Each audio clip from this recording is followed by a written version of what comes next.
ఈ రెండు రాష్ట్రాల్లో తెలుగు రాష్ట్రాల్లో నాన్నగారి అభిమానులందరూ సీనియర్ అభిమానులు కొంతమంది 80 ఏళ్ళు 85 ఇయర్స్ ఆ వయసులో ఉన్న వాళ్ళందరూ సెలబ్రేట్ చేసుకున్నారు. వాళ్ళ చాలా బ్లడ్ డొనేషన్స్ ఆర్ఫనేజెస్కి భోజనాలు పంచడం జరిగింది. అలాగే వాళ్ళ పొద్దున అన్నపూర్ణ స్టూడియోకి కూడా చాలామంది వచ్చారు and they gave a blood donation. వాళ్ళందరికీ మరీ థ్యాంక్ యూ. ఈ ప్రేమ ఆదరణ అభిమానం మర్చిపోలేంది.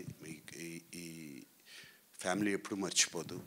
అండ్ ఫైనలీ ప్రతి సంవత్సరం కాకపోయినా 2 ఇయర్స్కి ఒకసారైనా ఏఎన్ఆర్ అవార్డు ఇస్తున్నాము. అండ్ ఈ సంవత్సరం ఏఎన్ఆర్ అవార్డు చిరంజీవి గారికి ఇద్దామని డిసైడ్ అయ్యాం.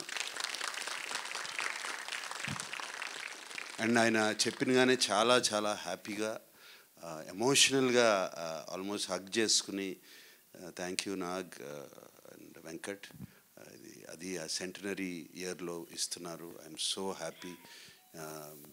దీనికన్నా పెద్ద అవార్డు నాకు లేదు అన్నిట్లో అని చెప్పారు. అండ్ అది ఇస్తాకి నేను అమితాబ్ బచ్చన్ గారిని అడిగినగానే ఆయన కూడా వచ్చి ఆ అవార్డు చిరంజీవి గారికి అక్టోబర్ 28న చేస్తున్నాము ఈ ఫంక్షన్ ఇస్తున్నారు.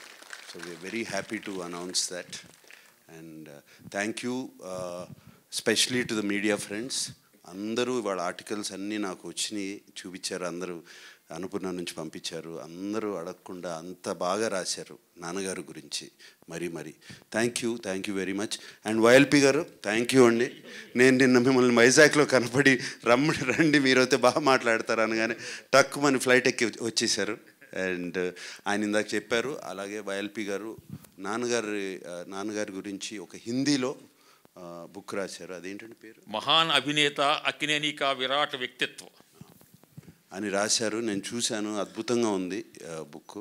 సో అది త్వరలో ఆయన రిలీజ్ చేయించుతున్నారు.